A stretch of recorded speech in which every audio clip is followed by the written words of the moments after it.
Shalom and welcome. My name is Miss Ashley and I head the elementary program here at B'nai Israel Community Day School. I am so excited that you and your child are going to be a part of our program next year. So I wanted to give you a little tour of what our classroom currently looks like, some of the amazing activities that we do in our classroom, and it'll give you a little glimpse into what next year is going to look like. So come on in. So as students enter the classroom, I will have a clipboard where I sign everyone in and out. We do take attendance. Children then put their backpacks in these cubbies. They unpack. Any notes they have for me, they give to me. If it's a homework turn-in day, they have a basket where they turn in all their homework. As you come into the left, we have our maker space. This is a STEM center. It has a shook, which right now we have transformed into a science lab. We just got finished doing a super science unit and the kids loved it so much. I have left it up for them. We will also use our shook as a hot chocolate stand and kids will learn simple marshmallow addition, kosher of course. During Hanukkah, we will turn it into a Hanukkah hut. The kids will practice exchanging money and purchasing things from the Hanukkah hut that they would need to celebrate Hanukkah. During Passover, this becomes the Seder stop, and they can come and purchase all of the things that they would need for their Seder plate. So it's great for counting and addition, subtraction. It's also a great way that they are utilizing money skills. As you come into the makerspace, there is a table where students have the freedom to create. I have lots of loose parts in these bins, and this is at their access that they can just come in here and use however they would like and bring home cool stuff. So they have all these loose parts bins to create with. They have all of these bins, which are STEM, science, technology, math, and engineering bins. We have linking cubes, and then we'll have cards depending on the season. We have some Legos. We have dominoes, which are great for addition and subtraction, and also matching and pairing. We have these really fun, I love these so much. They are like Velcro popsicle sticks to create with. We have toothpicks and foam balls, which they make snowmen and different creations with. They have pipe cleaners, they have straws, they have all kinds of great stuff. So this STEM center is full of really enriching hands-on play for them. Across the room right now, we currently have our cozy little library. Here you will find all of these bins are leveled readers. So these bins, students will read based on their ability. And at the beginning of the year, we do lots of picture walking for kindergartners. As the year progresses, we start recognizing our sight words, and then they do independently read every morning once we get to that point where we've built up their reading stamina. I keep lots of books over here that are related to whatever our topic is or our season. So you'll see High Holidays books in here, Hanukkah books in here, fall books in here. Right now, we are currently working on a writer's workshop.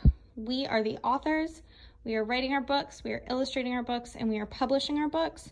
So they started with lots of nonfiction writing, and they were using all of these books to find facts to write in their books. Here is an example of one of the books that was published by a student in our classroom. She wrote a rough draft. We met, we edited her rough draft. We discussed how we were going to plan her writing on her pages, and then we published her book. Super, super great. Here's an example of how their books start. So you can see we published as we highlighted as we wrote things in to make sure we didn't forget about anything. Really awesome stuff. While I'm here, I will share with you, oftentimes on Friday morning, we will make challah and discuss addition, fractions, different types of math, conversions. So we actually have a bread maker in our classroom. We make our dough from scratch and then we cook it down in the synagogue ovens. Here is where all of the magic happens in the front of our classroom currently. Every morning after we have our morning journals, our private reading time, and snack, we'll meet on the carpet as a class to start our day. Every week we do a book study, so we'll read our book together and discuss our comprehension skill that we're working on.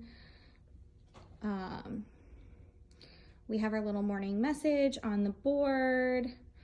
You will see our calendar that we'll discuss, as well as like any topic that we are focusing on. So like I said previously, we're doing a writer's workshop. So we talked about all the different parts of a story that we'll need to be working on while we publish our books. We talked about how-to, so we wrote a how-to book about how to bake cupcakes. We talked about different types of books, and then you'll see my friends leave me beautiful little drawings. Here at our front board, the kids will actually find lots of hands-on centers that they can select from to practice. There's lots of English and language arts centers. These Play-Doh letter mats are great fine motor centers. There is math in here somewhere. Here's a math, here's accounting, and a sequencing center, but they're all awesome hands-on centers. So once they've finished whatever their reading task or writing task is for the day, they have the ability to come and pick a center. So I separate them with kindergarten centers, and then for this year I've been able to get away with doing first and second grade centers in one bin, and they know how to distinguish what's what. So they love this. It's a great motivator for them to finish their morning comprehension work so that they get to get up and grab something that interests them. And our main board, like I said, calendar and our topic for the week. Down at the bench at the bottom is usually where they can find the writing supplies that they'll need. I really encourage a very independent classroom where children are empowered to grab what they need and get the supplies they need. So I'll set up all their supplies on the bench and then they can grab them as they need them. Under the bench, we have these awesome sight word balls. We have lots of magnet tiles for hands-on building. They're great for math. More free centers. These are the ones that are seasonal. So I change them out. There's fall centers, there's winter centers. Right now we're moving into summer centers. And we've got some good old blocks because building and problem solving is huge and so important. And last but certainly not least, this is where the magic happens, where the other magic happens. Small group meetings happen at these tables. They happen based on both grade level and ability level. As they get into reading groups, they'll meet based on their ability level. For phonics and math, they do meet on grade level because it is so important to build upon their foundation and to make sure they have all of the knowledge and all of the information before you move them on to the next task. So lots of curriculum happens over there, lots of small group learning. It's really awesome. Thank you so much for taking the time to join me on this little classroom tour. I hope it gave you a glimpse into what a day and the life is going to look like. I will say we are about to bust out that wall behind us as we tripled our numbers this year. So what you see will be slightly different. However, I love my STEM center. I love my library, and our carpet is the heart of our classroom. So all of those things will stay. We will just kind of rearrange and adjust for such a large classroom. I can't tell you enough how excited I am. I am looking forward to meeting all of your littles.